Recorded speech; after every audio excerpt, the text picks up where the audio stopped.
Have your allergies been giving you a rough time? I went to the doctor for mine. My ears and sinuses were inflamed.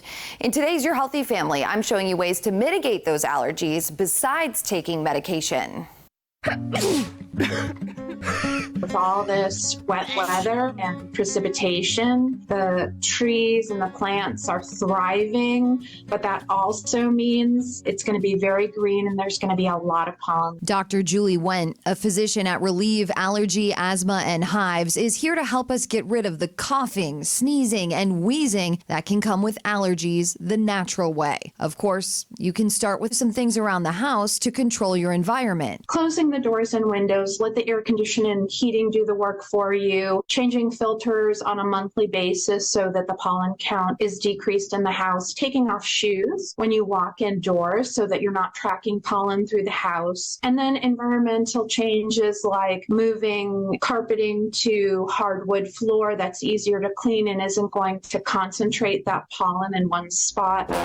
Next, she says try a sinus rinse. I also mean rinses of your actual target organs. Eye rinses for people who are eye allergic, sinus rinses for people who have nasal allergies. The best to use is a sterile buffered saline. Saline is a great hydrator and cleaner and antibacterial. You want to make sure it's gentle so that it doesn't leave any water in the sinus areas because it can get stuck when your sinuses are congested.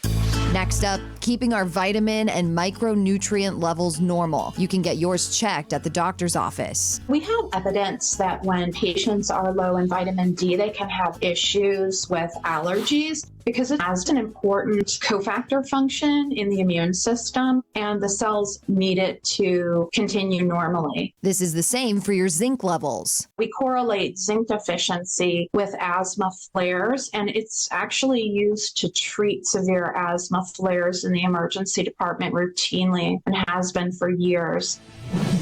Next, eating local honey. And for that, we bring in wellness expert Dr. Rand McLean. He says this works kind of like a flu shot. The concept is you're inoculating yourself in a small dose regularly with something that would normally, in a higher dose, cause a reaction. He says to try a tablespoon each morning during allergy season and make sure it's from a local source. And so presumably that's going to contain plenty of those allergens, the pollen that you may be allergic to. He suggests checking out your local farmer's market or natural food store to find it.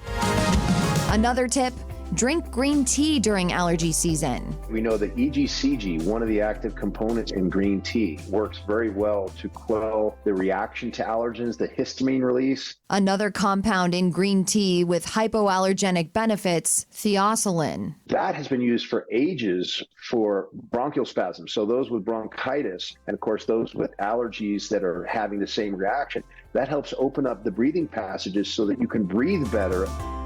And of course, there's always over-the-counter allergy meds you can try, especially the intranasal ones. And Dr. Went recommends eating clean, organic products free of pesticides. For Your Healthy Family, I'm Lisa Greenberg. And for more health stories, head to fox4now.com/yourhealthyfamily.